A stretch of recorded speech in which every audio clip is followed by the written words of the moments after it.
सबको जय मसीह की। एक और मौका प्रभु ने हम सबको दिया बाइबल स्टडी में आने के लिए, उसके लिए हम प्रभु का धन्यवाद करते हैं। आज हम जो बाइबल स्टडी चल रहा है उसी में कुछ कुछ चीज़ों को ही आज हम देखेंगे, उसी को कंटिन्यू करेंगे, उसको आगे बढ़ाएंगे। तो ये काम के बारे में हम पिछले बार भी हमने देखा, काम के बारे में कई बातों को हमने देखा। वर्क तो उसका वचन के आधारित काम पर बाइबल का क्या दृष्टिकोण है, इसके बारे में हमने देखा कि काम कैसा ज़रूरी है। उसके कुछ बातों को देखा, जैसे कैसा परमेश्वर खुद काम करता है, और ऐसे इस प्रकार से कई चीज़ों को हमने देखा, नए नियम से पुराने नियम से। और हमने ये भी देखा कि काम पाप की वजह से नहीं काम करना पड़ता, क्योंकि पाप से पहले ही परमेश्वर ने आदम को नियुक्त किया था काम करने के लिए। और हर ईमानदार काम सम्मानजनक होते हैं, कोई भी काम छोटा बड़ा नहीं है, है ना। हर एक काम सम्मानजनक है। और फिर हमने देखा कि ट्रेड्स, बिल्डिंग ट्रेड्स और फिर टैक्स कलेक्टर्स, रिटेलर्स, और कैसा हमें काम करना चाहिए। हमें ऐसा काम करना चाहिए जैसा हम परमेश्वर के लिए हम कर रहे हैं। Work as if you are working to the Lord, प्रभु के लिए जैसे काम करते हैं। पहला कोरिन्थियन 10:31, ये बहुत बड़ा, एक बहुत ही खास इम्पोर्टेंट सिद्धांत है जो भी काम करते हैं हम। क्योंकि मैंने इसको अपने जीवन में कई बार मतलब अपना के रखा है। मतलब मैंने बोला कि ये मैं जो भी कर रहा हूँ, ये मैं अपने लिए नहीं, कंपनी के लिए नहीं, परमेश्वर के लिए कर रहा हूँ। तो ये बहुत ज़रूरी है। जब हम ऐसा करेंगे काम, तो परमेश्वर उस काम पर भी आशीष देगा, ठीक है। और फिर हमें वो काम बोझ सा नहीं लगेगा। ज़रूर बोझ सा है, लेकिन तभी भी उसमें भी परमेश्वर हमें मदद करेगा। और कई लोग काम को ऐसे फालतू की चीज़ करके मानते हैं, यूजलेस वैनिटी। बट लेकिन और दूसरी बात, हमें हमारा काम ऐसा होना चाहिए जो परमेश्वर हमारे लिए चाहता हो। ये सब बातों को देखा था पिछले बार, इसलिए मैं बस ऐसे ही क्विकली एक फास्ट रिव्यू कर रहा हूँ। और हम ऐसा काम करें जो परमेश्वर को महिमा देते हैं। और मेहनत करना है, वर्क हार्ड, कड़ी मेहनत करें। और हमने उसका उदाहरण भी कई चीज़ देखा था। और उससे हमारी ज़रूरतें पूरी होती है, लाभ और संपत्ति होती है, सेटिस्फाइड सोल, संतुष्टि आत्मा। अब मुझे नहीं पता, मैं इसको अनुभव करता हूँ। कई दिन इतना काम होता है, लेकिन शाम को एक संतुष्टि होती है। आज मैंने अपने तनख्वाह को मैंने अर्न किया। इतना कई बार मेहनत और ये होता है कि हमें लगता है कि हम कुछ, एक्चुअली क्या है कि हम जब काम करते, क्योंकि परमेश्वर से दिया हुआ है ना, जब हम काम नहीं करते हैं, हम उस असंतुष्टि और अधूरापन को हमारे जीवन में महसूस करते हैं। और जब हम काम करते हैं, उसकी एक संतुष्टि और सेटिस्फैक्शन भी होता है। और सेटिस्फाइड सोल, और फिर नेतृत्व, रेस्टफुल स्लीप, आरामदायक नींद, और खुशी, ये सब है। फिर हमने ये भी देखा कि डू नॉट ओवर वर्क, मतलब ज़्यादा काम ना करें, ओवर वर्क ना करें। कई लोग हैं जो वर्कहॉलिक है, मतलब सुबह से लेकर रात तक काम करना, वो काम में कई बार मैं सोचता हूँ मैं तो ऐसा नहीं हो रहा हूँ कि मुझे काम से कोई ये नहीं लगता कि ये थक गया, ऐसा कुछ भी नहीं लगता। घर आने के बाद थकावट होता है, ऑफिस में बिल्कुल थकावट नहीं होता है। तो सब लोग सोचते कि मैं कब निकलूं, कब मैं जाऊं, वो लोग बैठ के देखते रहते। तो anyway, that is laziness condemned, आलस की निंदा की जाती है। और आलस की परिणाम भी हम देखते हैं। आलस के परिणाम है ना, भूख, गरीबी, मृत्यु, भूखी आत्मा, फोर्स लेबर, सब हमने इसको देखा है। इसलिए मैं इसमें आगे नहीं, ज़्यादा डिस्क्रिप्शन में नहीं जा रहा हूँ। वर्क के बारे में हम आगे और भी देख रहे हैं। अगला जो पॉइंट है, 8वां जो पॉइंट है, take time from work for rest and worship, काम से समय निकालकर आराम और आराधना करें। बहुत ज़रूरी है, खास करके हम मसीहों के लिए।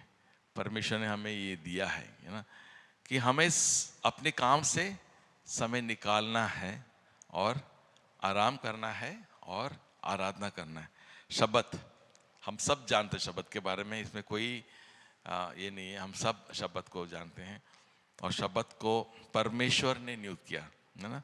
उत्पत्ति 2:3 हमें इसको पढ़ते हैं, तो वचन भी हम जल्दी जल्दी डाल देंगे।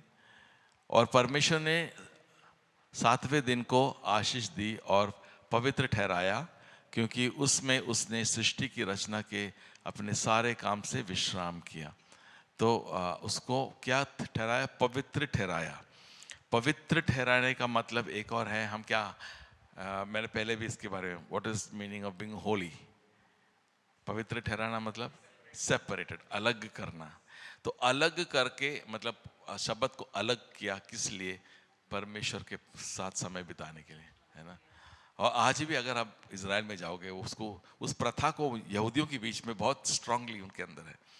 सैटरडे को आप देखोगे रात में उनके घर सब बहुत ही सुंदर रीति से जला हुआ है, और रात को लाइट नहीं बंद कर सकते उन लोग। और अब घरों के अंदर देख सकते हैं, हम जहाँ पर ठहरे थे उनके घरों के अंदर दिखता था पूरा परिवार बैठे हैं, खाना खा रहे हैं, एक फैमिली फेलोशिप हो रहा है, बहुत ही सुंदर। एक्चुअली वो होना ज़रूरी है, यद्यपि वो पुराने नियम है, लेकिन वो बहुत ही सुंदर बात है, ऐसा होना ज़रूरी है। तो क्योंकि परमेश्वर ने इसको नियुक्त किया है, the Lord established the Sabbath. और शब्द पुराने नियम में वो ज़रूरी था, अनिवार्य था, है ना। निर्गमन 20:10 में इसको हम पढ़ते हैं, शब्द क्या था? अनिवार्य था। Will just read that quickly. Exodus 20:10। परंतु 7वां दिन तेरे परमेश्वर यहोवा के लिए विश्राम दिन है, उसमें ना तो किसी भांति की कामकाज करना, और ना तेरा बेटा, ना तेरी बेटी, ना तेरे दास, ना तेरे दासी, ना तेरे पशु, ना कोई परदेसी जो तेरे फाटकों के भीतर है। तो उस दिन क्या करना चाहिए? विश्राम करना चाहिए। कोई भी किसी भी प्रकार का काम करने से उनको वर्जित था, ठीक है। तो फिर और इसमें एक और चीज़ है कि पेनल्टी उसमें शब्द का ना पालन करने से सजा भी थी पुराने नियम में। पुराने नियम में शब्द नहीं पालन करने से सजा भी थी। एक्सोडस निर्गमन 31:15। 6 दिन तो काम काज किया जाए, पर 7वां दिन परम विश्राम का दिन और यहोवा के लिए पवित्र है। इसलिए जो कोई विश्राम के दिन में कुछ काम काज करे, वह निश्चय मार डाला जाए। बाप रे, बहुत ही खतरनाक नियम थे पुराने नियम में। सीधा डेथ था, वो इन बिटवीन कुछ भी नहीं था, हाथ पैर तोड़ने वाली बात नहीं, सीधा। हम देखते कि नए नियम में से कोई नियम नहीं है, देयर इज नो लॉ, है ना।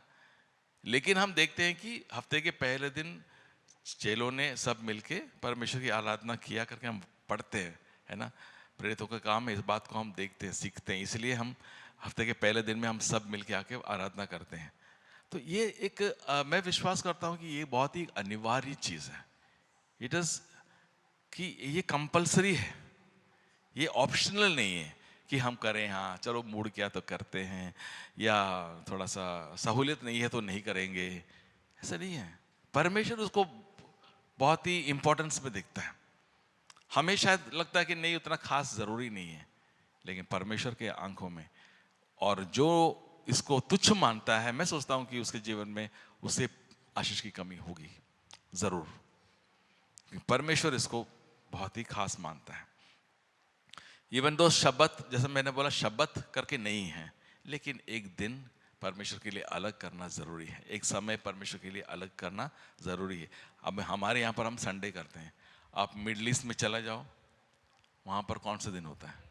वहाँ पर फ्राइडे होता है। वहाँ पर कुछ लोग संडे को भी करते हैं, क्योंकि अब दुबई में वगैरह वहाँ पर बहुत सारे बाहर के लोग हैं, तो संडे भी करते हैं, कुछ लोग फ्राइडे करते हैं। कहीं भी एक दिन, कोई भी एक दिन हमें अलग करके प्रभु को दूसरे संतों के साथ मिलके, है ना, आराधना करना है, परिवार के साथ समय बिताना है, परमेश्वर उसको पवित्र मानना ज़रूरी है। ओके। और फिर सैबैटिकल ईयर, ये उससे खतरनाक है। विश्राम वर्ष भी होता था। एक्सोडस निर्गमन 23:10-11।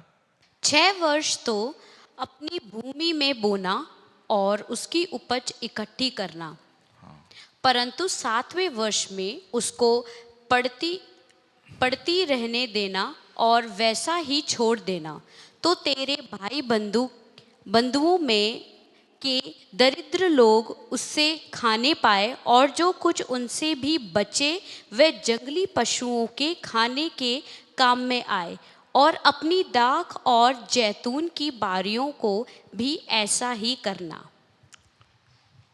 सबैटिकल ईयर, 1 साल मतलब 6 साल हम उन लोग क्या करते थे, उस अच्छी तरह से खेती बाड़ी सब कर सकते थे, लेकिन नियम था कि 7वां साल क्या है, उसको तुमको नहीं करना है, वो छोड़ देना है। 7वां साल कोई गरीब है ना, वो आके उसमें कर ले, है ना, अपना खेती बाड़ी करके खा पी ले।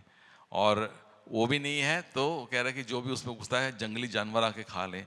मतलब परमेश्वर सबका ध्यान रखता था, और उसके लिए परमेश्वर ने अपने लोगों को इस्तेमाल किया, है ना। अपने लोग 1 साल के लिए, अगर मेरे लिए सबके लिए एक ही जैसा नहीं होता था 7वां साल, अलग अलग लोगों के लिए अलग अलग था 7वां साल। तो वैसे ही इसलिए कि ये नहीं कि सारा इजराइल में उस 7वां साल में कोई उपज नहीं होगा तो क्या लोग खाएंगे पिएंगे, ऐसा नहीं था। अलग लोगों के लिए अलग अलग टाइम था।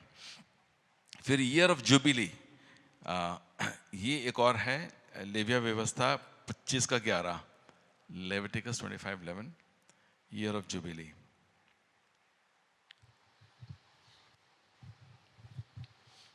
तुम्हारे यहाँ वह 50वां वर्ष जुबली का वर्ष कहलाए, उसमें तुम ना बोना और जो अपने आप उसे और अपने आप उगे उसे भी ना काटना, और तू बिन छाटी हुई दाखलता की दाखों को तोड़ना।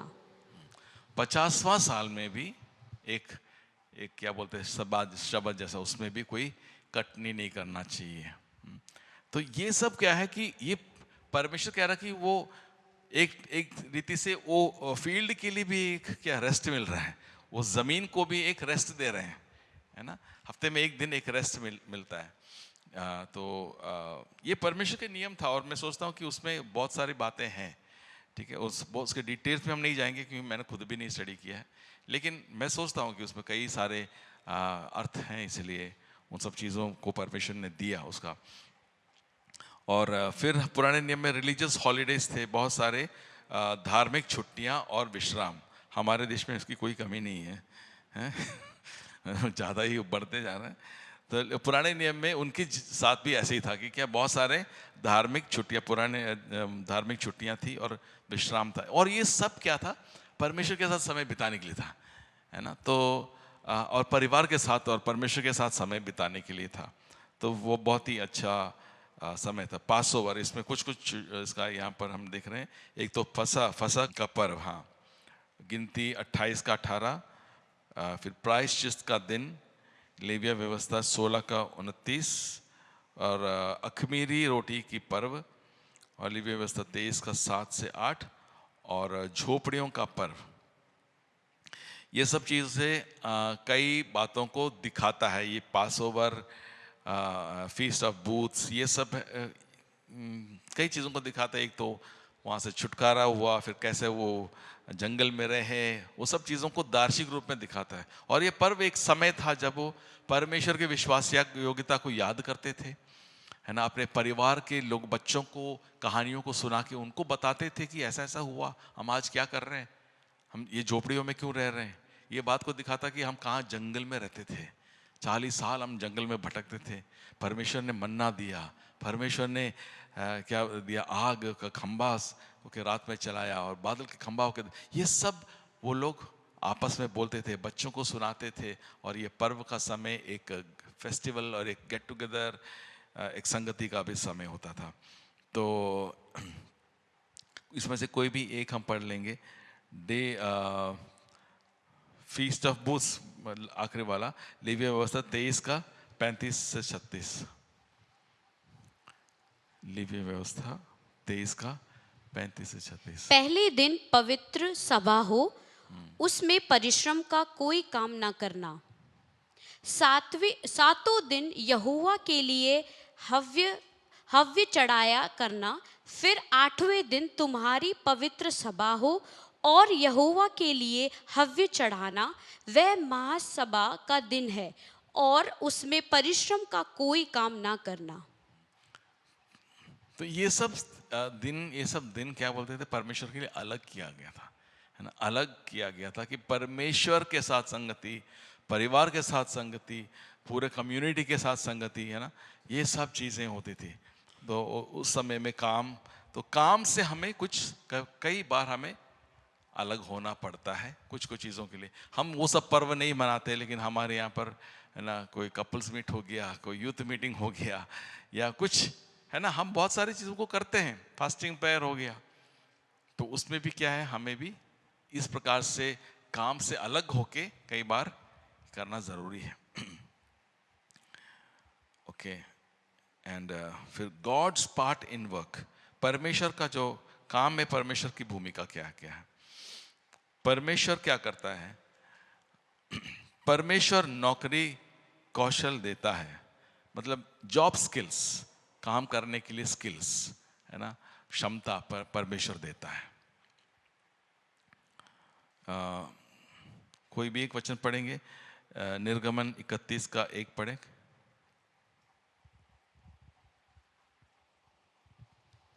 और मैं उसको परमेश्वर की आत्मा से, जो बुद्धि, प्रवीणता, ज्ञान और सब प्रकार के कार्यों की समझ देने वाली आत्मा है, परिपूर्ण करता हूँ। हालेलुया। परमेश्वर क्या कर रहा है, परमेश्वर की आत्मा से जो बुद्धि, प्रवीणता, ज्ञान और सब प्रकार के कार्यों में को समझ देने वाली आत्मा से परिपूर्ण करता हूँ। ये मैं अपने जीवन का गवाही है, मैं बोल सकता हूँ कि मेरा जीवन का गवाही। संक्षिप्त में मैं एक गवाही बोलना चाहता हूँ। मैं बचपन में मेरा बहुत शौक था कि मुझे आर्मी में जाना है। तो आर्म फोर्सेस मेरे लिए बहुत शौक था, और बचपन से ही मैं अपने आप को उसके लिए तैयार करता था, है ना। मेरे को देखते मेरा इतना ही बाल होता था ऊपर में, और मेरा बॉडी बहुत फिट था, अभी की तरह नहीं था, यहाँ पर 6 पैक वगैरह होता।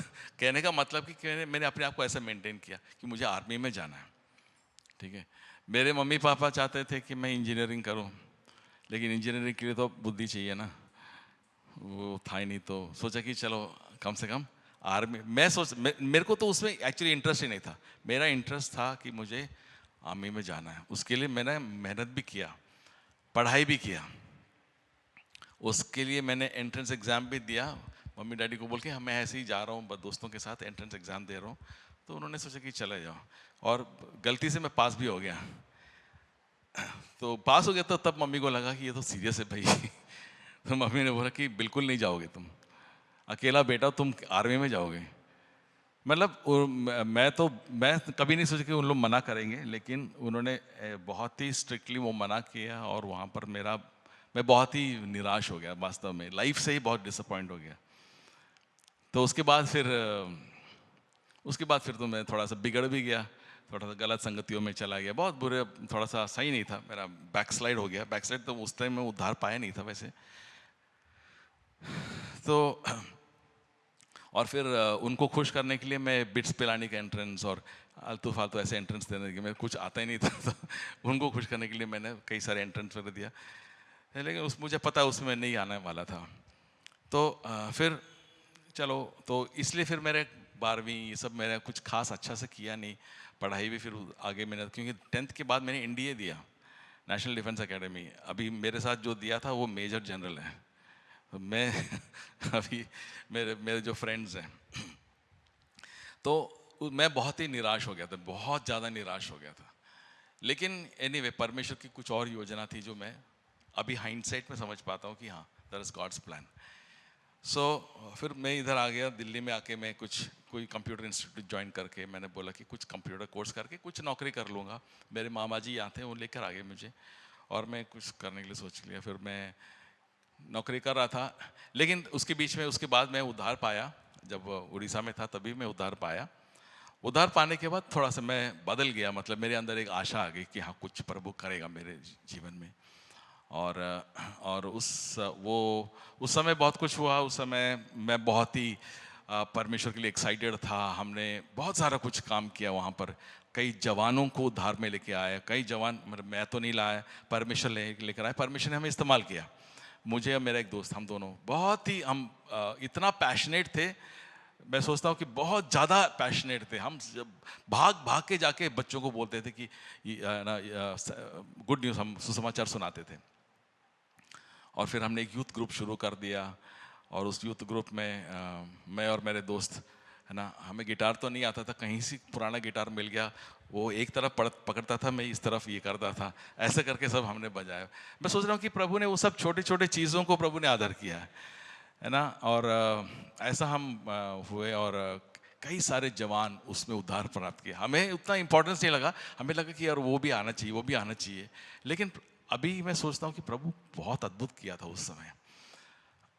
और फिर क्या था, फिर भाई सारे पास्टर्स आते थे वहीं पे, और कई जगदलपुर, रायपुर, इस जगहों से पास्टर्स लोग आते थे। उनको मैं साइकिल में बैठा के लेके जाता था वहाँ पर आदिवासी बहुत कम्युनिटी, आदिवासियों के बीच में सब लेके जाता था। तो मेरे अंदर एक पैशन था, गॉस्पेल को, सुसमाचार को सुनाने का एक पैशन मेरे अंदर आ गया, और मैं बहुत ही उसमें, फिर मैं दिल्ली आ गया। उसके बाद वो थोड़ा सा ठंडा पड़ गया। लेकिन मेरे अंदर ये प्रार्थना थी, प्रभु मैं जो भी करूँगा तेरी महिमा के लिए ही मुझे जीना है। और मैं जब चर्च में भी, जब वहाँ पर ग्रीन पार्क में गया, तो वहाँ पर भी जाते ही उनका वर्शिप टीम में मैं ज्वाइन कर लिया, और कई चीज़ें हुई वहाँ पे। और लेकिन एक चीज़ था कि संडे, सैटरडे, संडे सब आराधना प्रार्थना में बीतती थी हमारी, मेरे जो फ्रेंड्स के साथ।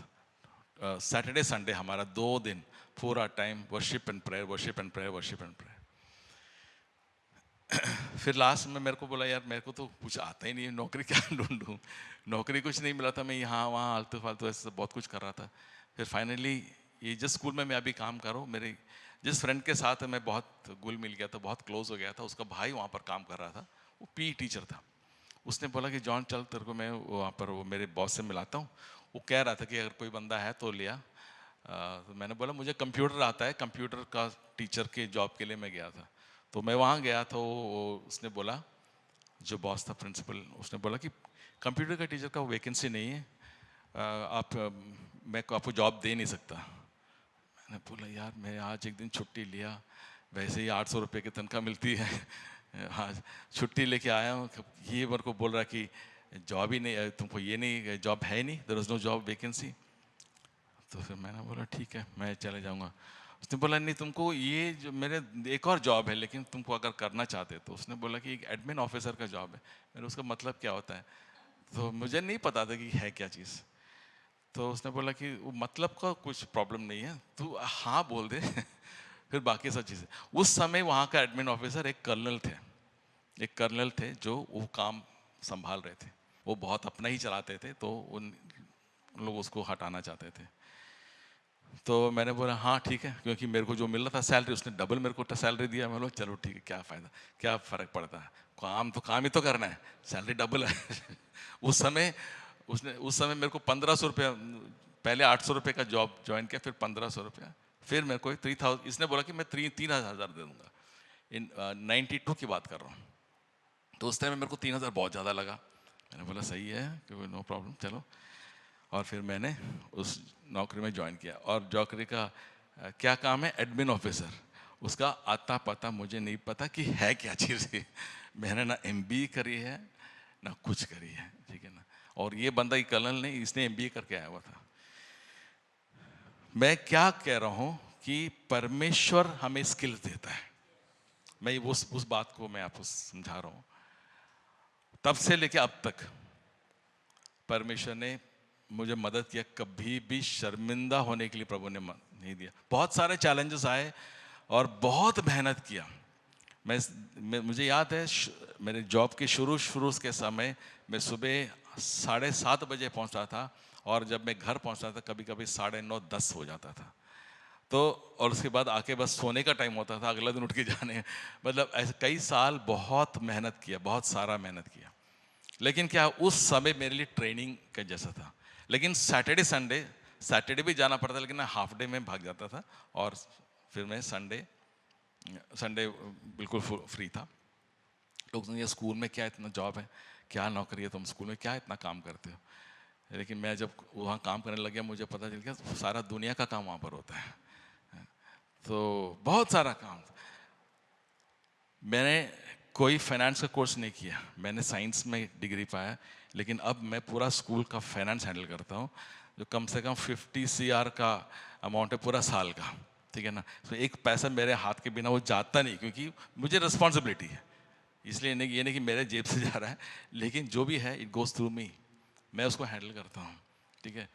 जितने अपॉइंटमेंट्स होते हैं सबका सैलरी फिक्स मुझे करना पड़ता है, ठीक है। मतलब ऐसे जिम्मेदारी परमेश्वर ने मुझे सौंप दिया जो मैं उसके लायक नहीं हूँ, मुझे उसका समझ नहीं है, मुझे कोई पता नहीं, कुछ भी नहीं पता, सच बताऊँ मुझे कुछ भी नहीं पता। और आज जो भी कुछ करता हूँ, दो स्किल मुझे जो मिला है परमेश्वर ने दिया, उसके लिए मेरे पास कोई क्वालिफिकेशन नहीं है। जो मैं काम करता हूँ उस स्किल के लिए क्वालिफिकेशन, मेरा क्वालिफिकेशन था BSc था, लेकिन BSc का कुछ जीरो काम कर रहा हूँ वहाँ पे, कुछ भी नहीं करता हूँ। कंस्ट्रक्शन का काम करना होता है, अकाउंटिंग का काम करना होता है, HR का काम करना होता है, सैलरी फिक्सेशन करना होता है, हायरिंग फायरिंग करना होता है, सारा कुछ HR plus finance plus admin plus सब कुछ देखना पड़ता है, फंड रेजिंग प्लस सब कुछ देखना पड़ता है। लेकिन BSc का कोई काम नहीं होता है। कहने का मतलब है कि हम जो सोचते हैं कि हमें ये पता हम इसको करेंगे, कोई ज़रूरी नहीं है, परमेश्वर हमें स्किल्स दे सकता है। तो इसका मतलब ये नहीं कि आपने जो सीखा वो नहीं करना, कुछ और करना नहीं है। मैं कह रहा हूँ परमेश्वर कुछ भी कर सकता है। क्योंकि मैं BSc भी जबरदस्ती किया था, क्योंकि मुझे कुछ करना ही तो था, ग्रेजुएशन करना था, इसलिए मैंने BSc की। मुझे उसमें इंटरेस्ट ही नहीं थी, मेरी रुचि थी आर्मी में जाना, लेकिन जब वो हुआ नहीं मैंने जबरदस्ती BSc कर लिया। क्या करना, कुछ नहीं मिल रहा था तो BSc करो। लेकिन जब जॉब मिला परमेश्वर ने, और जब मुझे कुछ नहीं पता था, मैं बहुत प्रार्थना भी करता था उस समय में, प्रभु मुझे कुछ नहीं आता, मुझे इसके कोई समझ ही नहीं है, मैं क्या करूं कैसे करूं। एक एक दिन एक एक चैलेंजेस, और वो छोड़ देता था। मेरे बॉस बोलते थे कि नहीं तू हैंडल कर ले अपने आप। मैं सोचता कि मैं कहाँ से हैंडल कर पाऊंगा, लेकिन प्रभु ने सिखाया। God gives job skills is really true for me. मेरे लिए बिल्कुल ही वो सही है, मेरे लिए बिल्कुल सही है। मैं पूरी रीति से परमेश्वर को पूरा 100% ग्लोरी दे सकता हूँ, क्योंकि मेरा क्वालिफिकेशन है ही नहीं इस जॉब के लिए। लेकिन परमेश्वर ने मदद किया कि मैं इस जॉब में फेथफुली 32 साल तक मैंने जॉब किया है, और हमारा school one of the number 1 schools in the country है। और मैं ये कहता हूँ कि इसलिए नहीं कि मैं जॉब अच्छा कर रहा हूँ, इसलिए कि मैं परमेश्वर का बेटा हूँ। मैं बोलता हूँ कि और हमारे जो मेन ऑफिस है वहाँ पर 3 क्रिश्चियंस है, मसीह है, दोनों को मैं ही लिख रहा है नौकरी पे, और हम 3 मेनली संभालते सारा एडमिन। तो हम कहते हैं कि हम 3 है ना, इसलिए आपका स्कूल नंबर 1 है। तो God gives us the thing to उसकी महिमा करने के लिए, है ना। तो मैं ये सोच रहा था कि मैं क्यों गवाही दे रहा हूँ। सब कुछ के सोता परमेश्वर है। God is the source of everything. हम सोचते हैं कि हम अपने ताकत से बुद्धि से करेंगे, कोई बुद्धि, सारा बुद्धि प्रभु देगा हमें, जो चाहिए वो उसका सबका बुद्धि प्रभु हमें देगा। जो हमें नहीं आता वो भी प्रभु हमसे करवा सकता है। मेरे को फाइनेंस से बहुत डर था, मुझे फाइनेंस का ABCD नहीं आता, ABCD नहीं आता, लेकिन प्रभु मुझे मदद किया सीखने के लिए उनके बारे में, है ना। मैं कोर्स भी नहीं किया, करते करते मैंने सीखा, ऑन द जॉब मैंने ट्रेन किया अपने आप को। और आजकल अभी मैं अपने सारा ट्रस्टीज को सबको मैं समझाता हूँ, उनका बैलेंस शीट और सब कुछ मैं समझा के देता हूँ। तो ये सब परमेश्वर करता है ना, हम अपने बुद्धि से करते तो परमेश्वर को महिमा नहीं मिलती, सारा महिमा मुझे मिलता। इसलिए परमेश्वर ने मुझे मदद किया कि मैं नम्र रह सकूं। क्यों? मेरा तो है नहीं काबिलियत इसमें कुछ भी, इट्स नॉट माई स्किल, मेरा कुछ भी नहीं है। आज भी बड़े ताली वाली सब कई चीज़ों के लिए बजा रहे थे, मैंने बोला ये प्रभु, आप प्रभु की महिमा है, it is just God's grace, it is God's, all glory belongs to God. हम सोचेंगे कि हम क्या करें कैसा करें। मैं कहना चाहता हूँ परमेश्वर कुछ भी काम आपसे करवाता है, उसको करने के लिए प्रभु आपको मदद करेगा। आप उस पर भरोसा करें, he will do it for you. And success, अगला चीज, गॉड गिव सक्सेस, यस 100%। परमेश्वर ही हमें सक्सेस भी देता है, ठीक है। परमेश्वर हमें सक्सेस, हमें लगता है कि क्या हम कर पाएंगे कुछ, सक्सेसफुल हो पाएंगे, यस परमेश्वर सक्सेस देगा, है ना। नहम्याह की किताब में आप पढ़ते हैं, नहम्याह 2:18 में, ये तो हम लोग सब जानते हैं, फेमिलियर है, इसलिए मैंने इसको पढ़वा रहा हूँ। नहम्याह 2:18 जो कह रहा था कि हम जाएंगे और स्वर्ग का परमेश्वर हमें सफलता देगी। फिर मैंने उसको बताया कि मेरे परमेश्वर की कृपा दृष्टि मुझ पर कैसी हुई और राजा ने मुझसे क्या क्या बातें कही थी। तब उन्होंने कहा, आओ हम कमर बांधकर बनाने लगे। और उन्होंने इस भले काम को करने के लिए हियाव बांध लिया। यू डोंट, इसमें नहीं है क्या, अगला वचन पढ़ा है? नहीं, the hand of my God that has been upon me for good and also upon the works that king has. परमेश्वर के हाथ है ना, परमेश्वर के कृपा दृष्टि मुझ पर कैसी हुई है।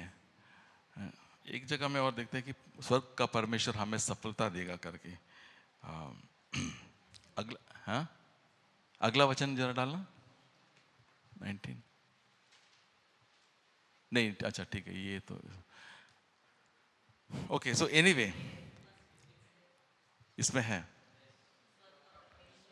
स्वर्ग का परमेश्वर हमारा काम सफल करेगा। एग्जैक्टली वही था वर्ष। स्वर्ग का परमेश्वर हमारा काम, आपका भी काम सफल करने वाला स्वर्ग का परमेश्वर है। हालेलुया। मेरा भी काम सफल करना परमेश्वर का परमेश्वर है, वही कर सकता है। हालेलुया। जब हम उस पर भरोसा करेंगे तो वो करेगा। Hallelujah. Number 3, God controls promotion. परमेश्वर पदोन्नति को नियंत्रित करता है, ठीक है। परमेश्वर की ओर से उन्नति आती है। आमीन। भजन संगीता 75 का 7 पढ़े। परंतु परमेश्वर ही न्यायी है, वह एक को घटाता है और दूसरे को बढ़ाता है। तो परमेश्वर ही है जो किसी को घटाता है, लेकिन अपने अपने बच्चों को बढ़ाएगा ही बढ़ाएगा। हालेलुया। आपको बढ़ोतरी मिल रहा है ना, आपको बढ़ोतरी मिल रहा है, परमेश्वर बढ़ाएगा। नहीं मिल रहा तो आप बोले कि प्रभु आप ही बढ़ाने वाला परमेश्वर है ना। दूसरा वचन, दूसरी जगह में हम पढ़ते कि promotion comes not from the east और फ्रॉम द वेस्ट, है ना। पूरब से या पश्चिम से उन्नति नहीं आती, लेकिन स्वर्ग से, है ना, जो परमेश्वर स्वर्ग में है, ठीक है। और चौथा पॉइंट है कि God can motivate people to work. परमेश्वर लोगों को काम करने के लिए प्रेरित कर सकता है। हगाई 1:14, परमेश्वर लोगों को काम करने के लिए प्रेरित कर सकता है। और यहोवा ने शलतियेल के पुत्र जरुब्बाबेल को, जो यहूदा का अधिपति था, और यहोसादाक के पुत्र यहोशू महायाजक को और सब बचे हुए लोगों के मन को उभार करे उत्साह से भर दिया कि वे आकर अपने परमेश्वर सेनाओं के यहोवा के भवन को बनाने में लग गए। हाँ, तो यहाँ पर परमेश्वर ने क्या बोलता है, हम देखिए, God stirred up the spirit of Zerubbabel. यहोवा ने जरुब्बाबेल, शलतियेल के पुत्र जरुब्बाबेल को, जो यहूदा का अधिपति था, और यहोसादाक के पुत्र यहोशू महायाजक को और सब बचे हुए लोगों के मन को उभार कर उत्साह से भर दिया। किसने भरा? परमेश्वर ने। परमेश्वर उत्साह से भर दिया, है ना। मूड नहीं करता ना नौकरी काम पे जाने के लिए, मंडे ब्लूज बोलते हैं, सोमवार को कोई जाना नहीं चाहते हैं। God can steer your hearts. परमेश्वर हमें मदद कर सकता है, परमेश्वर हमें मोटिवेट कर सकता है काम करने के लिए, है ना। क्योंकि हम काम किसके लिए कर रहे हैं? परमेश्वर के लिए, है ना। हम ऐसा हमेशा सोचें। So God can motivate people to work. Okay. अगला है एम्प्लॉयर एम्प्लॉई रिस्पॉन्सिबिलिटीज। नियोक्ता और कर्मचारी के जिम्मेदारियां, इसमें एम्प्लॉयर रिस्पॉन्सिबिलिटीज, नियोक्ता के जिम्मेदारियां है। इसको हम जल्दी जल्दी देख लेंगे क्योंकि आई डोंट नो कितने लोग हम यहाँ पर इसको एम्प्लॉयर के जो नौकरी देने वालों की जिम्मेदारियां क्या हैं, है ना। पहला क्या है, उचित वेतन का भुगतान करें, पे ए फेयर वेज, है ना, उचित वेतन का भुगतान करें। ये जो नौकरी पर रखते हैं उनके लिए, किसी को काम पे भी घर पे भी रखते हैं उनको भी सही वेज, सही वेतन देना ज़रूरी है।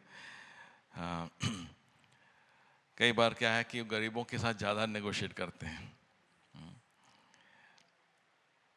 तो examples of negotiating a fair wage, उचित वेतन के लिए बातचीत करने का उदाहरण, ये याकूब के बारे में है। ये उत्पत्ति 29:15 में याकूब अपने फादर इन लॉ के साथ कैसा, शायद यही है उत्पत्ति, मैंने इसको देखा नहीं था। तब लाबान ने वही है। याकूब से कहा, भाई बंद होने के कारण तुझसे मुफ्त सेवा कराना मेरे लिए उचित नहीं है, इसलिए कह मैं तुझे सेवा के बदले क्या दूं। हाँ, तो भाई बंधु थे, लेकिन वो कह रहा था कि तुम बंधु है लेकिन तुम मेरे लिए काम कर रहे हो, तो मुझे उचित वेतन देना ज़रूरी है।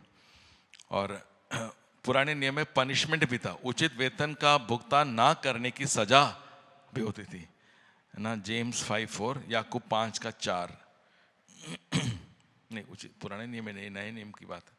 जेम्स 5:4, देखो जिन मजदूरों ने तुम्हारे खेत काटे उनकी मजदूरी जो तुमने उन्हें नहीं दी चिल्ला रही है, और लबने वालों की दुहाई सेनाओं के प्रभु के कानों तक पहुंच गई है।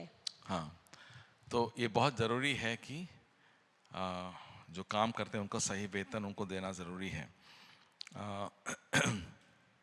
फिर उचित वेतन का भुगतान करने का दृष्टांत, ये आप दृष्टांत बाद में पढ़ लेना, मत्ती 20:13, ठीक है।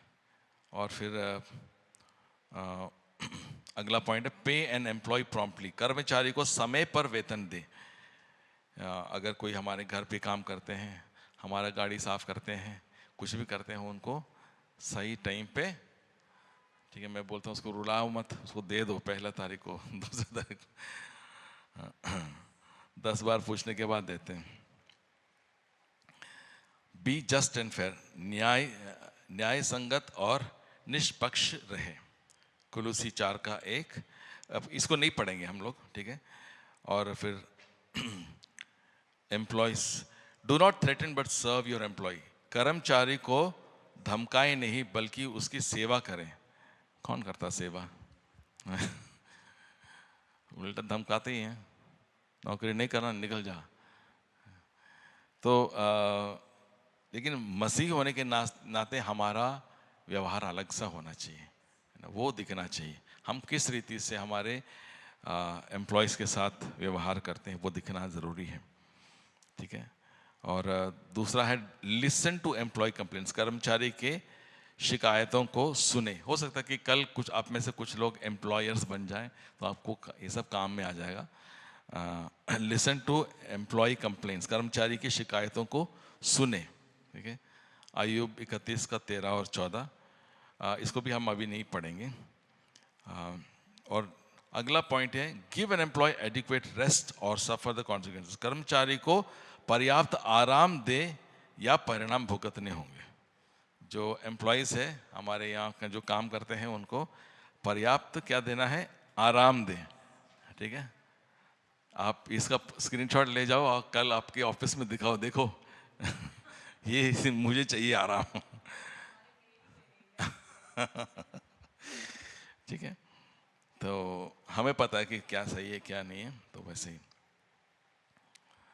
और अगला है बी ऑनेस्ट, ईमानदार रहें, ईमानदार रहें। नीति वचन 29:12, इसको पढ़ लेंगे जल्दी से।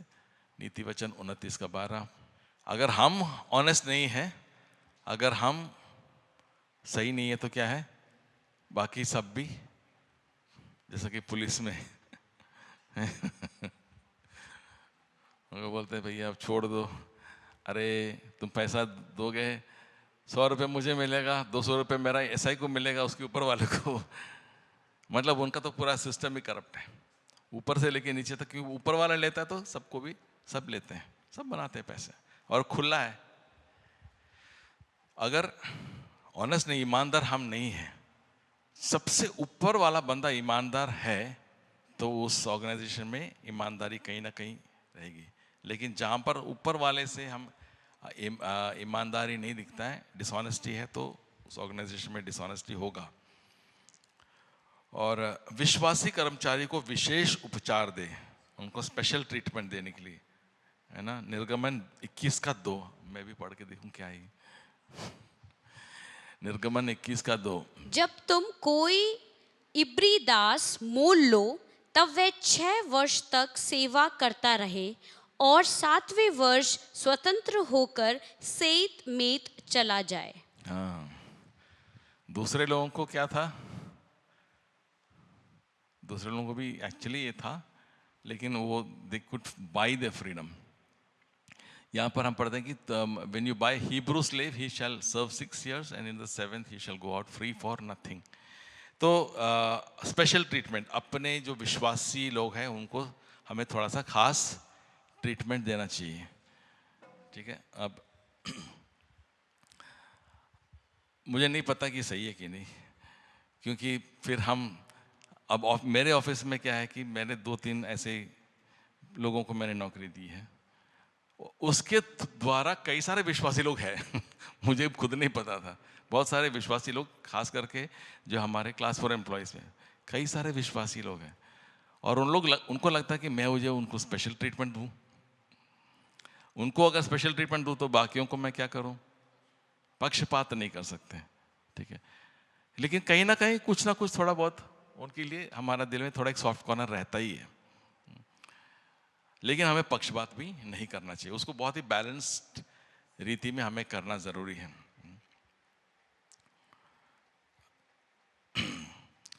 An employer is blessed to have for having godly employees. ईश्वरीय कर्मचारियों को होने से नियोक्ता धन्य होते हैं।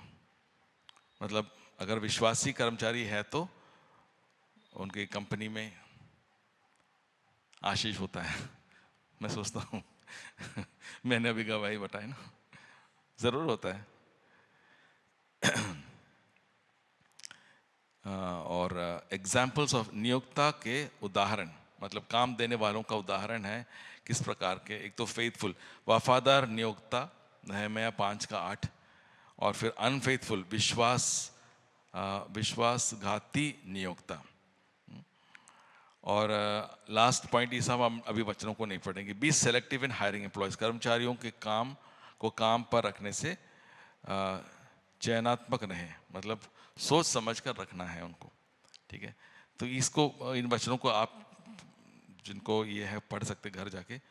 अभी हम एम्प्लॉयज़ रिलेशनशिप, हम लोग ज़्यादातर कहीं ना कहीं एम्प्लॉयज़ हैं, तो हमारे लिए ज़्यादा ये लागू होता है। पहला चीज़ क्या है, वफादार रहे, बी फेथफुल, दानियल 6:4।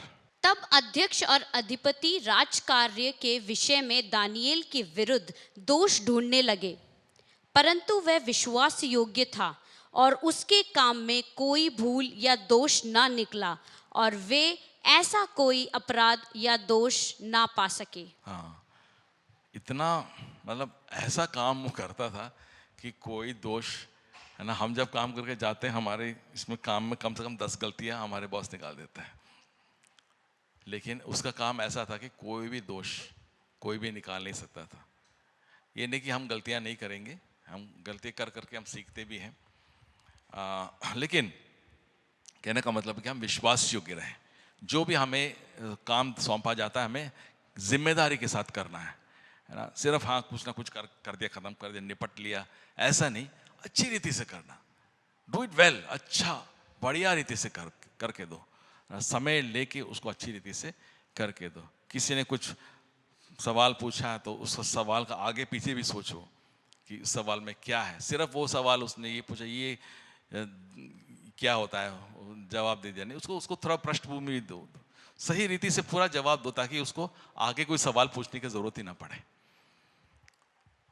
तो अच्छी रीति से हमें क्या करना है, विश्वास योग्य रीति से हमें करना है। और इसमें 4-5 चीजें हैं। Serve a godly employer even more faithfully, ईश्वरीय नियोक्ता की और भी ज्यादा ईमानदारी से सेवा करें। 1 तिमोथी 6:2। जिनके स्वामी विश्वासी हैं इन्हें वे भाई होने के कारण तुच्छ न जाने, वरन उनकी और भी सेवा करें, क्योंकि इससे लाभ उठाने वाले विश्वासी और प्रेमी हैं। इन बातों का उपदेश किया कर और समझाता रहे। हाँ, क्योंकि देखिए, जैसा मैं जानता हूँ, मेरा जो दोस्त है वो एक एम्प्लॉयर है ना, उसका अपना कंपनी है, कई सारे लोगों को वो काम नौकरी पर रखता है। शुरू में तो मेरे को बोलता था, भाई क्या मुश्किल है, ये भी चर्च का बंदा है, इसको मैं कुछ बोल नहीं सकता। तो बड़ा मुश्किल होता था उसके लिए, बहुत बड़ा चैलेंज था कि भाई चर्च का ही बंदा है, इसको मैं कुछ बोल ही नहीं सकता। अब उस बंदे को समझना चाहिए कि भाई आपको ये नहीं बोल रहा है, इसका ये मतलब नहीं कि तुम अपने उसका फायदा उठाओ, कुछ भी कर लो। तुमको विश्वास योग्य रीति से काम करना है, ठीक है ना। इस वक्त भी उनके जो कंपनी में जो सीईओ है बंदा है, जो वो हमारे चर्च के बंदा है, लेकिन वो अभी सीईओ है वो उस कंपनी का, लेकिन वो इतना विश्वास योग्यता से काम करता है कि उसको उस पोजीशन में वो आ गया। कुछ भी बोलने की जरूरत ही नहीं है, क्योंकि वो ऐसा काम कर लेता है। लेकिन कुछ लोग हैं जो ऐसा उल्टा भी काम करते हैं, उनको कुछ बोल नहीं पाते हैं। तो इसलिए जो एम्प्लॉयज है उनको समझना चाहिए कि भैया वो विश्वासी है, इसका ये मतलब नहीं कि आप उसका फायदा उठाओ। ओके। और success can be result of employee faithfulness, कर्मचारी की वफादारी का नतीजा सफलता हो सकती है।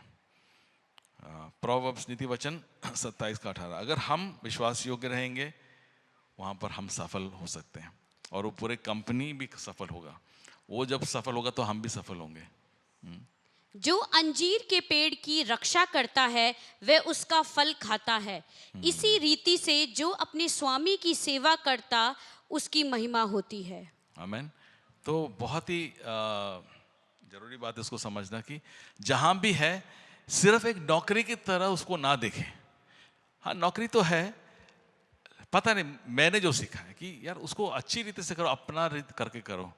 मैं बताऊं कि मेरा जो मैं जहां पर काम कर रहा हूँ, मेरा जो बॉस थे वो छोड़ के अभी सन 2000 में छोड़ के गए वो, ठीक है। अभी वो भूटान में है, भूटान के राजा के साथ बहुत ही दोस्ती, उनके स्कूल बनाया उन्होंने, वो चला रहे हैं, ठीक है। अभी भी उनको कुछ भी यहाँ पर काम है मेरे को फ़ोन करते हैं, मेरे को बोलते जॉन मेरे को ये हेल्प कर देना प्लीज़, ये हेल्प कर देना। वो सब आज तक मेरा मदद वो लेते रहते हैं, और मैं खुशी से उनके लिए जो करना है मैं कर भी लेता हूँ। कि मेरे को उनका लगता नहीं कि मेरा पहले का बॉस, आप तू जो जा अपने मर्जी कर ले, ऐसा कभी नहीं। मेरे उनके साथ एक रिलेशनशिप बन गया है ना। वो नॉर्मली भी होता है, लेकिन उनका वो मुझसे इतना मतलब उनका इतना बड़ा फेवर है मेरे ऊपर ना, मतलब इतना वो मेरे को चाहते हैं।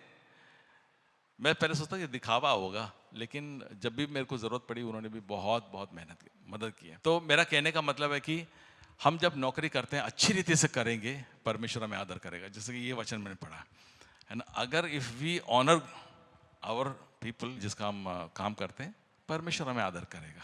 उनके द्वारा या कहीं से भी परमेश्वर हमें आदर करेगा।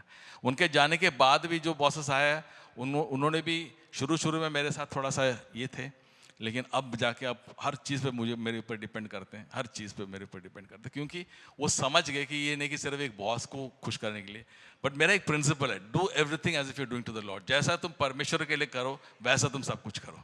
इसलिए कोई भी बॉस हो, कोई भी क्या हो, काम करे तो अच्छी रीति से करके देना है, वफादारी से करके देना है। तो उससे क्या परमेश्वर हमें उठाता है, ठीक है। Success can be result of employee faithfulness. Examples of employees so faithful that accountability is not required. कर्मचारियों का ऐसा उदाहरण जो इतने वफादार हो कि जवाबदारी की जरूरत ही ना पड़े। दूसरा राजा 22:7, एक बार पढ़ लेंगे। परंतु जिनके हाथ में वह चांदी सौंपी गई उनसे हिसाब ना लिया गया, क्योंकि वे सच्चाई से काम करते थे। हाँ, तो सच्चाई से काम करेंगे तो कई बार क्या करते हैं, जवाबदारी की भी जरूरत नहीं पड़ती, क्योंकि उनको पूछने की जरूरत नहीं, वो अपने आप ही काम कर लेंगे।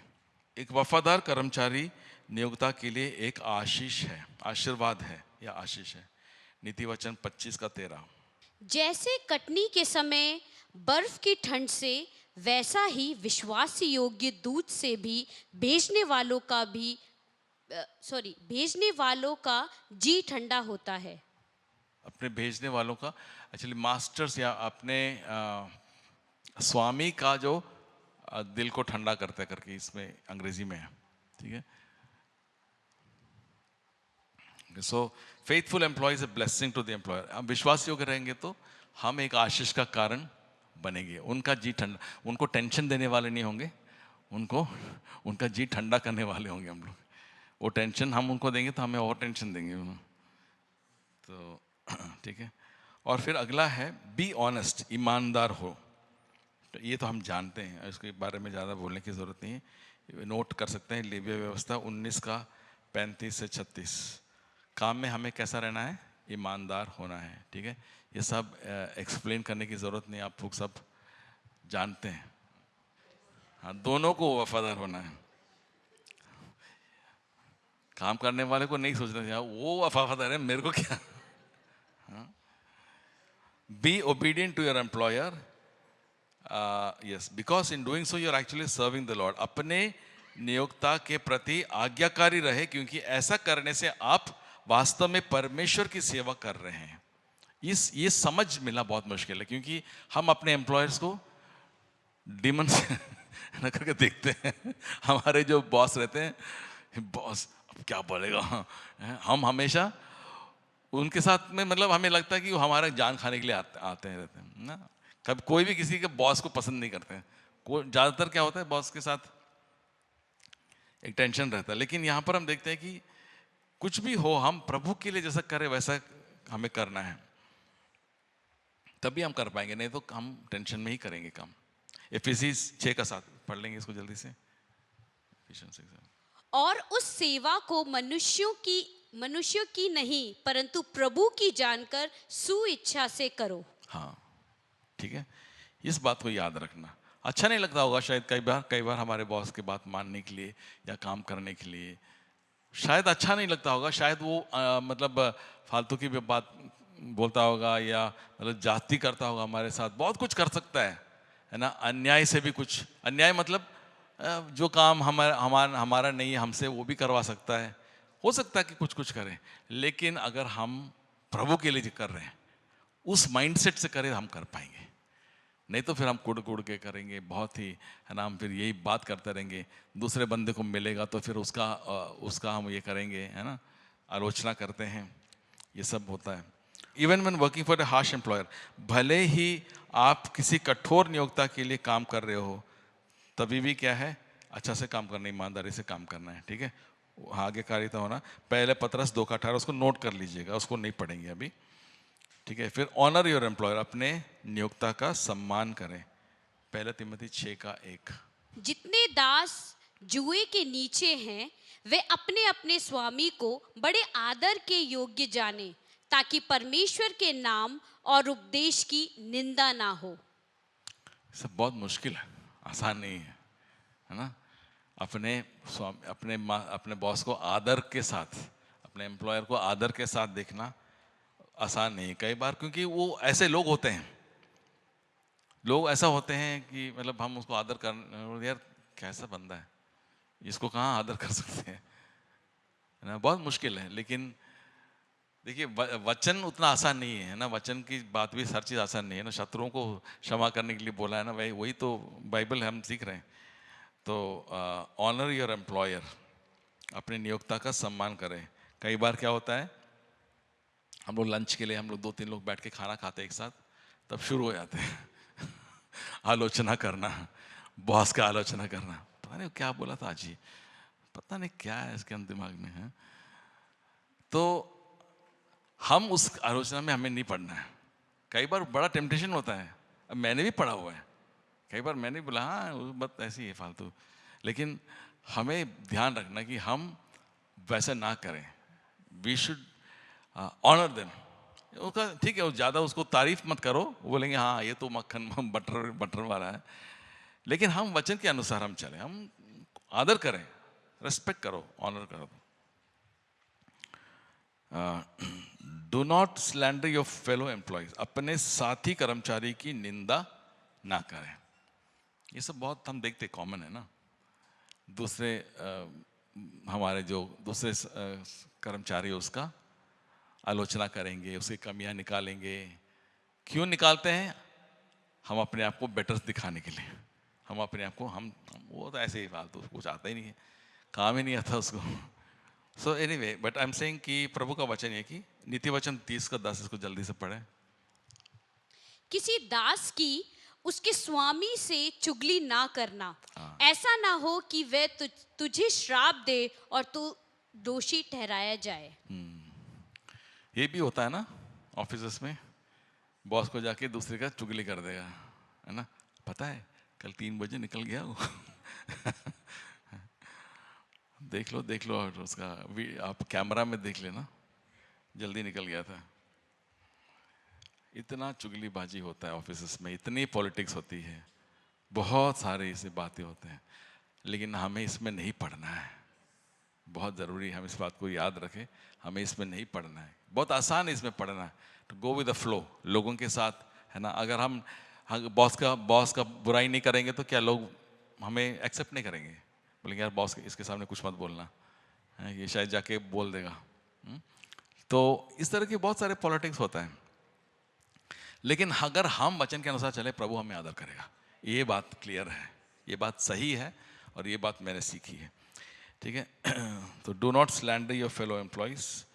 अपने साथी कर्मचारी का निंदा ना करें.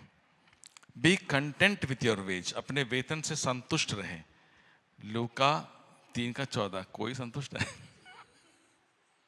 कभी कोई नहीं होता संतुष्ट. मैं अपना मेल बॉक्स खोलता हूं तो इतने सारे मेल्स होते हैं. Sir please consider revising my salary, please consider my experience, please do this, please do that. कोई संतुष्ट नहीं है. अपना इतना सैलरी मिलता, कोई संतुष्ट नहीं है. ये नहीं मतलब कि हमें ज़्यादा, हमें एक क्या है ये नहीं होना चाहिए करके, ऐसा नहीं कि हमें एक एस्पिरेशन नहीं होना चाहिए कि हमें ज़्यादा मिल सके, लेकिन हम उसको लेके कुड़ के नहीं बैठना चाहिए. पढ़ ली, कोई पढ़ सकता है? और सिपाहियों ने भी उससे ये पूछा, हम क्या करें?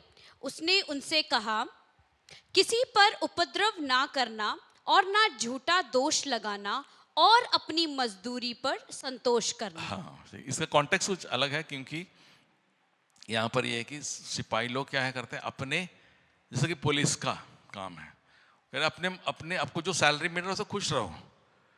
तुम क्या करते हो? तुम जाके फिर घूस लेते हो. ठीक है. तो घूसखोरी के खिलाफ है ये, लेकिन इसको दूसरे कॉन्टेक्स्ट में अगर इस्तेमाल करें तो हमको जो सैलरीज मिलती है उसमें हमें हमारे मन के अंदर वो ये नहीं होना चाहिए कि आप मुझे सैलरी नहीं मिल रहा है, वो मुंह लटका के घूमने वाला वो बात नहीं होनी चाहिए. हाँ ठीक है, सैलरी कम है, आप बात कर सकते हो. अगर वो बोलते हैं हाँ ठीक है, नहीं तो छोड़ दो, दूसरी जगह नौकरी ढूंढो. सब कुछ हमारे अंदर फ्रीडम है. तो लेकिन हम उसको लेके असंतुष्टि हम ना जिए, और उसको लेके इसके वजह से हम दूसरा ऊपर का इनकम के लिए भी, क्योंकि एक बंदा था जो कहीं और काम कर रहा था, बोलता भैया मेरे को है ना सैलरी इतनी मिलती है, फिर ऊपर से और भी इतना मिल जाता है. मैंने ऊपर से कहाँ से आता है? मन्ना आता है. शुरू में मेरे को सच में समझ में नहीं आया, ऊपर इनकम करे.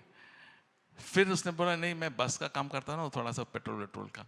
ओ अच्छा, तो मेरे को समझ आ गया कि ये क्या बोलते हैं, इन्फ्लेटेड बिल्स वगैरह कर देते हैं और वहाँ पर पैसा कमाता है. तो अपने वेतन में संतुष्ट रहो, ऊपरी मन्ना के लिए काम नहीं करना. ठीक है. Act with moral integrity. नैतिक ईमानदारी से काम करें. उत्पत्ति 29:9. इस घर में मुझसे बड़ा कोई नहीं, और उसने तुझे छोड़ जो उसकी पत्नी है मुझसे कुछ नहीं रख छोड़ा, इसलिए भला मैं ऐसी बड़ी दुष्टता करके परमेश्वर का अपराधी क्यों बनूं? तो ये आप समझ गए, नैतिक ईमानदारी से काम करें।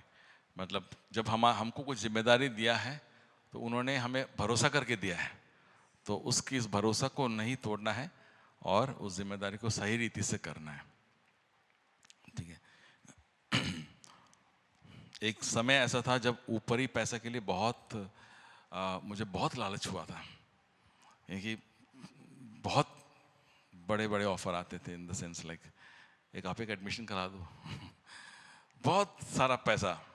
तो वो लालच देते थे, मुझे लालच था नहीं मेरे को, लेकिन इतना दे दे के ना मेरे मन में ख्याल भी आने लग गया कि अच्छा आइडिया है एक ही झटका में इतना पैसा आ जाएगा। लेकिन प्रभु का वचन हमें हमेशा गाइड करता रहता है सही राहों में चलने के लिए। और general principles of work and business, काम और व्यापार के कुछ सामान्य सिद्धांत, इसको हम जल्दी जल्दी से देखेंगे, 2 स्लाइड और ही है।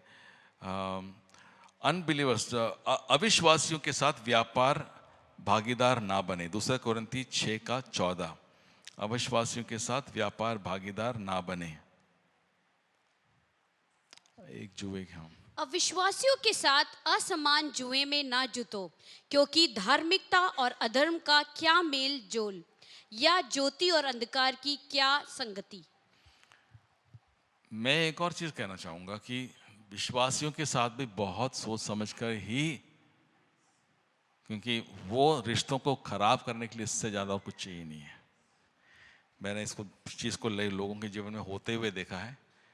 इसलिए अविश्वासी हो, पता नहीं, मैं इसमें उतना सहमत नहीं हूँ ये पॉइंट है, लेकिन मैं इससे उतना सहमत नहीं हूँ वास्तव में। मैं सोचता हूँ कि अविश्वासियों के साथ फिर भी तुम्हारा बिजनेस पार्टनरशिप फिर भी चल सकता है, इसलिए क्योंकि यू कैन से, तुम बोल सकते हो विश्वासी है तो तुमको एक अलग सा रिश्ता है, इसको सोच समझ के, है ना, इसके ऊपर आप लोग मनन कर लेना ठीक है। तो यहाँ पर लिखा कि अविश्वासियों के साथ, एक्चुअली हम इसको शादी के लिए इस्तेमाल करते हैं ज़्यादा, लेकिन ये कॉन्टेक्स्ट शादी का नहीं है। एक्चुअली हम लोग इस्तेमाल करते हैं शादी के लिए, लेकिन शादी का कॉन्टेक्स्ट नहीं है, लेकिन ये काम का कॉन्टेक्स्ट में ही है। लेकिन बिजनेस पार्टनर्स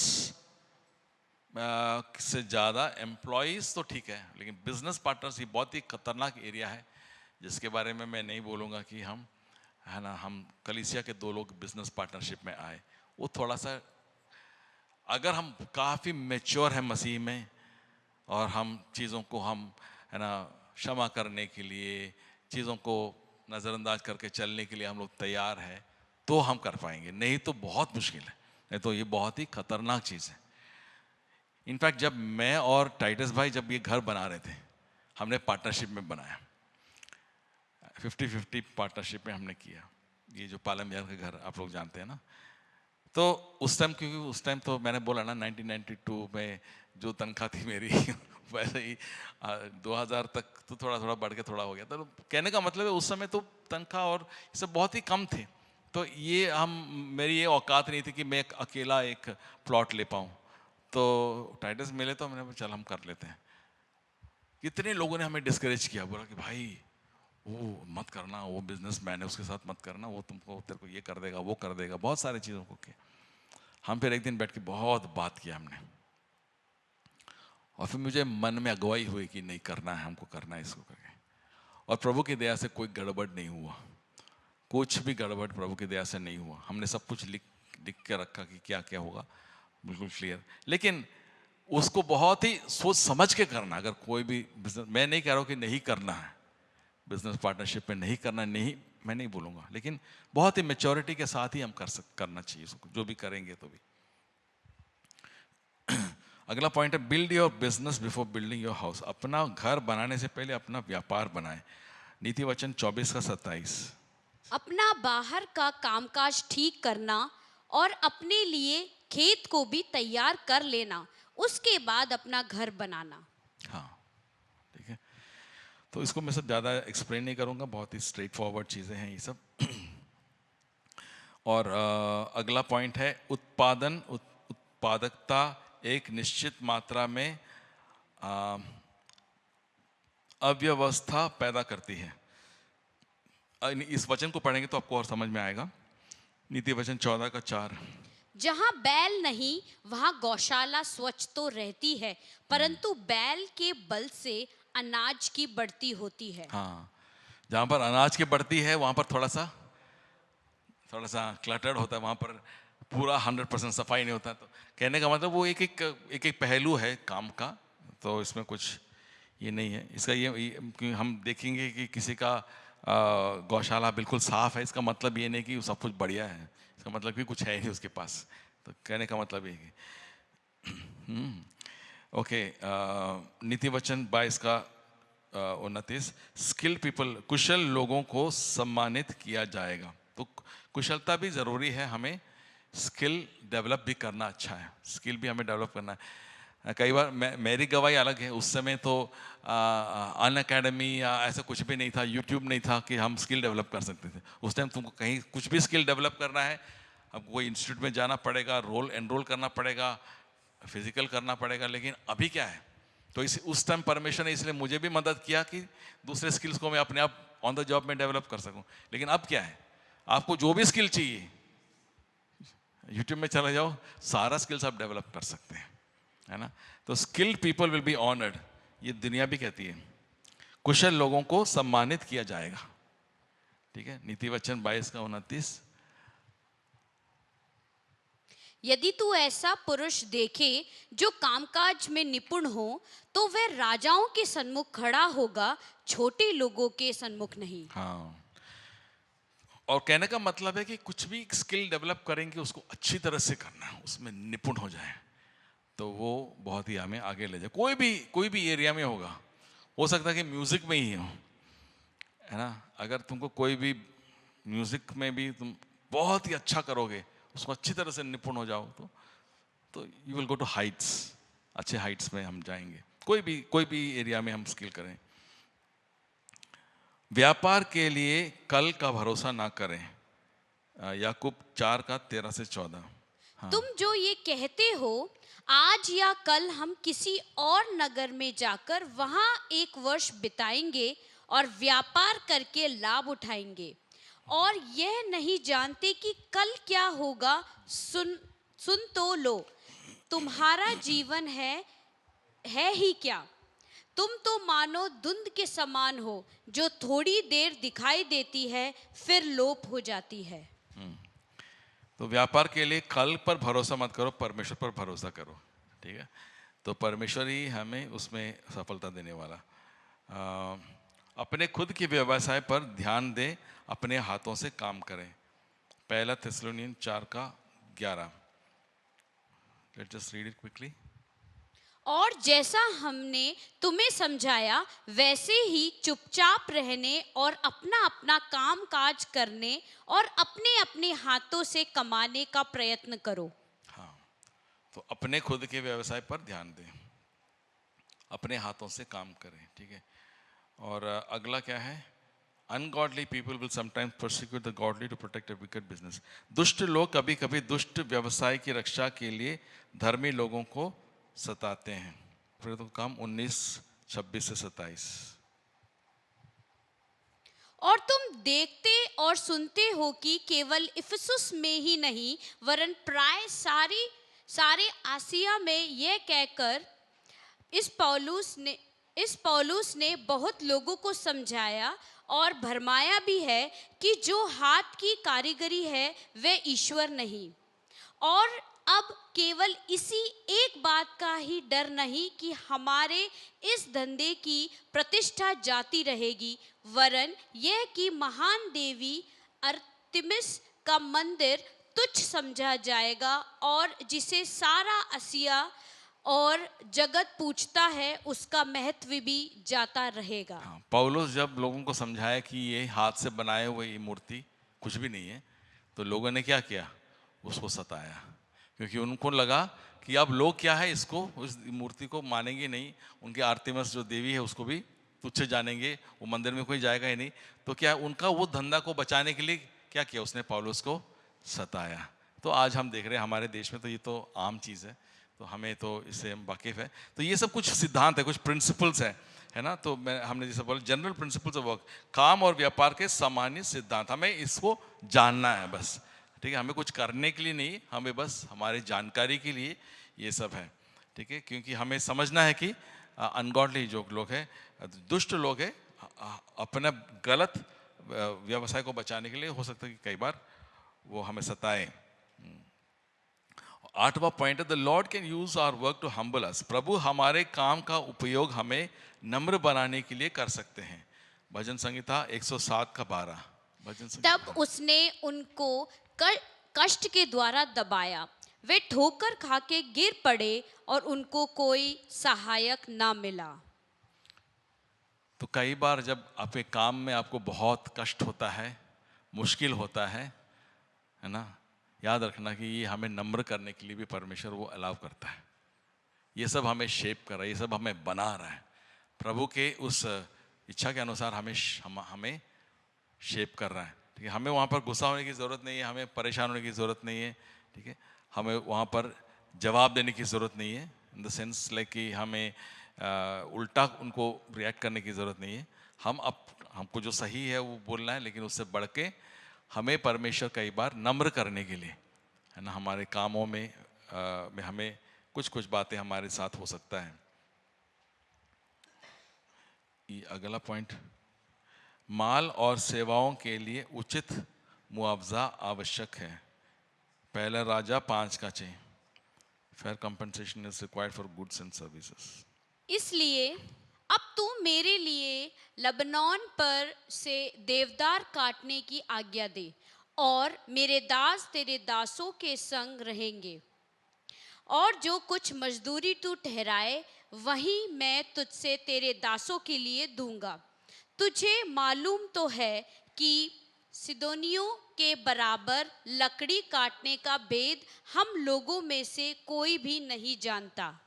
तो जैसा काम करेंगे उसके हिसाब से उनको तनख्वाह भी देना, फेयर कॉम्पनसेशन, मुआवजा भी देना आवश्यक है, ठीक है। सेवानिवृत्ति, नंबर्स 8 का 25। रिटायरमेंट मतलब क्या बोलते हैं, सेवानिवृत्ति है, उसको और कोई शब्द है आसान, मतलब रिटायरमेंट हो गया, मतलब काम करने के बाद 60 साल के बाद रिटायर होते हैं ना गवर्नमेंट में वगैरह, वैसे ही टाटा बाय बाय कर देते हैं। हाँ। और जब 50 वर्ष के हो तो फिर उस सेवा के लिए ना आए और ना काम करें। ये देखो, ये तो बहुत जल्दी इन लोग ना 50 साल में ही रिटायर 50 साल के बाद काम ही नहीं करना, बहुत अच्छी बात है। तो कहने का मतलब है कि काम खत्म करने का एक टाइम भी आता है, लेकिन इसका मतलब नहीं कि काम खत्म करो घर पे बैठ जाओ चुपचाप, है ना। वो मुश्किल है, मुझे नहीं लगता कि कोई कर सकता है, मुझे नहीं लगता कोई कर, मुझे पता नहीं कोई कर सकता है। हाँ, जब ये हो जाएंगे, मतलब ताकत नहीं होगा तब तो बात अलग है, लेकिन जब तक जान है अंदर तो हम इंसान है, कुछ ना कुछ हम लोग करते रहेंगे ही ना। और अगला वचन बहुत अच्छा है, उत्कृष्ट पत्नी कड़ी मेहनत करती है और अपने घर के लिए एक आशीर्वाद है। नीति वचन 31 का 27। वह अपने घराने के चाल चलन को ध्यान से देखती है और अपनी रोटी बिना परिश्रम नहीं खाती। देखो, रोटी के लिए थोड़ा परिश्रम भी करना चाहिए, जोमेटो पर सिर्फ डिपेंड मत करना। रोटी खानी है, थोड़ा सा बेलन भी उठाओ, है? बेलन उठा के पति को डराना नहीं है, खुद रोटी बना के खिलाओ। उसका मतलब ये है कि मेहनत से हमें रोटी खाने की ज़रूरत है, ठीक है। तो उत्कृष्ट पति कड़ी मेहनत, तो हार्डवर्क तो है, हमारे लिए हार्डवर्क है ना। हम ये ना सोचें कि आराम की ज़िंदगी से हम कहीं आगे बढ़ सकते हैं। और empty pursuits result in poverty, खाली कामों का परिणाम गरीबी है। नीति वचन 28 का 19। जो अपनी भूमि को जोता बोया करता है उसका तो पेट भरता है, परंतु जो निकम्मे लोगों की संगति करता है वह कंगालपन से घिरा रहता है। हाँ, एक तो कैसे संगति करते हैं वो देखिएगा, और जब खाली टाइम में क्या करते हैं वो भी देखिएगा। तो एम्प्टी परस्यूट्स, खाली काम, फालतू के काम जिससे हमें कोई फ़ायदा नहीं है, वो हमें अवॉइड करना ज़रूरी है। ठीक है, जब थोड़ा सा फ्री टाइम मिलता है तो कुछ कर लिया, बात अलग है, बट कई लोग क्या है ना, अपना अच्छा टाइम को भी बर्बाद कर लेते हैं अनजाने से। करते करते पता ही नहीं चलता टाइम कितना निकल गया, घंटों घंटों निकाल लेते लोग मोबाइल में बैठ के, घंटों निकाल लेते हैं। यही लोगों के अंदर यही एक प्रैक्टिस हो गया, फालतू बैठे तो बस यही देखता रहता है। कुछ अगर तुम वीडियो ही देख रहे हो, कुछ अच्छा वीडियो देखो ना, कुछ काम का वीडियो देखो, कुछ सीखो, सीखने का वीडियो देखो। या कोई मसीह लोग है तो कुछ प्रचार का, अच्छा प्रचार का वीडियो देखो, या गाने का वीडियो देखो, है ना, कुछ ऐसे चीज़ों को देखो, है ना।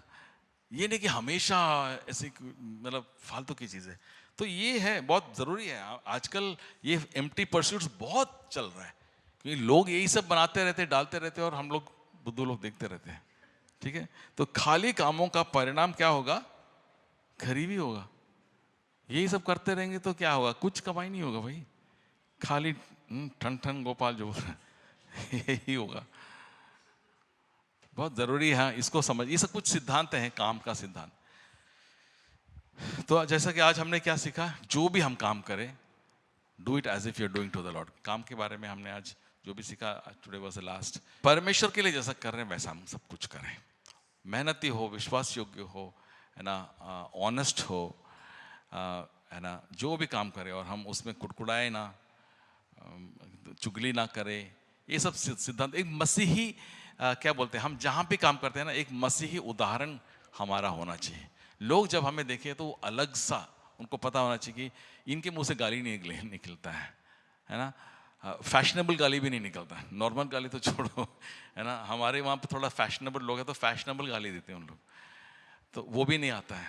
तो लोग बोलते तुम पास्टर हो ना, इसलिए तुम कुछ बोलते नहीं है ना, कुछ भी गुस्सा भी आता तो कुछ बोलते हैं। मुझे गुस्सा आता है, मेरे को जो बोलना मैं बोल रहा हूँ, लेकिन उसमें गाली देने की क्या जरूरत है। लोग बहुत ही इस रीति से, है ना, उनको लगता है कि वो जब तक वो गाली नहीं देंगे तब तक वो उनका सेंटेंस पूरा नहीं हुआ। तो ये सब हम एक उदाहरण, एक आदर्श हमें बनना, जहाँ भी हम काम कर रहे हो, हमारा लाइफ से हम क्या करते हैं, हम कैसा काम करते हैं, हम कैसा लोगों के साथ व्यवहार करते हैं, ये सब चीज़ों में एक आदर्श हम बने, और प्रभु हमें आशीष जरूर देगा। ठीक है, हो सकता है कि हमारे यहाँ पर कई बहुत सारे जवान हैं जो उन्होंने अभी स्टार्टिंग में हैं उनके करियर में, जहाँ भी आप काम करो फेथफुली काम करो। हो सकता है कि आपको लगे कि यहाँ पर सही नहीं, मुझे छोड़ के जाना, that's a different thing, but जब तक वहाँ पर हो फेथफुली, अच्छी रीति से, फिर आपका बेस्ट देके काम करना, परमेश्वर आपको जरूर आदर करेगा। जैसा परमेश्वर के लिए कर रहे वैसा हम काम करें, तब परमेश्वर हमें आदर करेगा।